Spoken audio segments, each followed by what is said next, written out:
Мына элдер айтып атат. Мен муну Алмазбек Акынжанович 20 жашар баладан 70 жашка чейин аксакалдан уктум. Экзамен берүү боюнча автомобилдердин гаилерге жанакы жол кызматкерлерине токтотуп кайра берүү боюнча биз буга толугу менен каршыбыз дейт.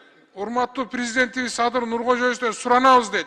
Биз мындай эле окуйбуз дейт баарын. Бирок жана гаилер токтотуп, сен экзамен бер деп кайра жиберип, бизди мындай 70-теги аксакалдар, 60-тагылар кайра бизди калжаңдатпагыла дейт. Жаш балдар айтып атат, биз эми бардык мыйзам жолунда аткарып келдик. Эми адам деген 100% мындай аябай акылдуу болуп кетпейт экен да, кээде унутат экен, кээде жаңылат экен, эсинде жок калат экен. Анан гаилерге мындай жол ачып берип атасыңар дейт да, коррупциягачы. Бул бардык жерде бар. Бийлик жакшы келе атасыңар, сонун нерселерди жасап атасыңар дейт. Бирок ушул нерсени бизге кайра кайтарып алсын деп суранып атышат президентибизден.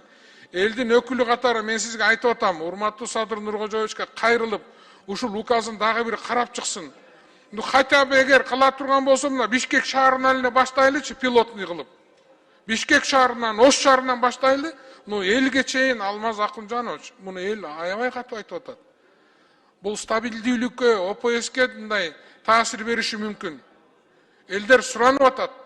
Айылда эпте оокат кылып атсак, анан гаи токтоткондо баары бир чөнтөгүнө бирдеме салабыз дейт. Ада кадам, бир да кадам. Анан ал кой берип ийет дейт. Анан биз кыйналып калабыз дейт. Ошон үчүн биз президентибизден суранат элек, Бишкек шаарын эле калтырылып, пилотный проект кылып, калган указды мындай бир жумшартып карап берүүңүздөрү суранабыз. Рахмат.